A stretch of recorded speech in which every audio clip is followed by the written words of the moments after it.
In early 2021, the Parliament of Germany passed the 10th Amendment to the German wine law of 1971. The amendment creates a new classification system based on geography that will apply to all German wines by 2026. The system consists of 3 pyramids, one within another within another.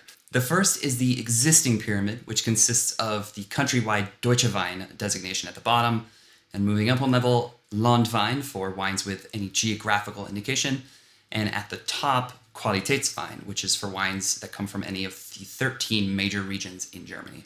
Within Qualitätswein is now a new pyramid with increasingly specific geographical requirements. The first tier in this new pyramid is for wines made from grapes from anywhere in a growing area. So, for example, a wine at this tier might simply be labeled Pfalz. The next tier is for wines made from specific districts within a larger growing area. So, for example, Saar, which is located within Mosel. By creating this tier, the amendment also overwrites a fairly strange loophole. So currently, if a wine comes from a district, it is also allowed to put the name of a village on the label. And this results in some strange scenarios where a wine labeled Pischpotter Gotthofchen is a single vineyard wine, where Pischpotter Michelsberg is actually a wine that could be made from grapes from any of 8 villages surrounding Pischpotter. Speaking of villages, the next tier up in this new pyramid is for wines made from grapes from specific villages. And narrowing down even further, the top tier of this new pyramid is for wines from specific vineyard sites. And now we have yet another pyramid, this one for wines made specifically from single vineyard sites. By following a strict set of rules that are defined by regional committees, both red and white wines can be labeled as Erste Gewächs.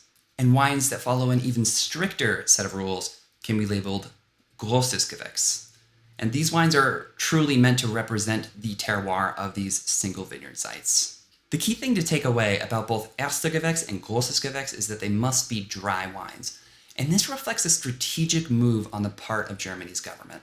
The changes in this amendment are in part a response to a slowdown in demand for German wine. The last major update to German wine law was in 1971, and that law established the Prädikatswein system that classifies wines as Kabinett, Spätlese, Auslese, Beerenauslese, Trockenbeerenauslese based on the amount of sugar at harvest. In 1971, that system made sense.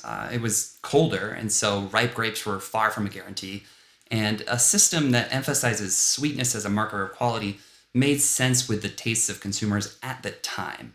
Of course, not everyone appreciated working within a system that rewarded sweetness like that, so an organization called the VDN reimagined itself as the VDP and began to promote some drier styles of wine. This new VDP also established stricter standards than the ones provided by the government.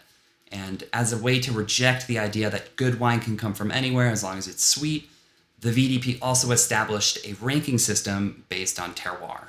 So the first tier of this VDP system, which is still in use today, is VDP Gutsweine, which applies to wines that are made according to these strict standards, but from anywhere in a wine-growing area.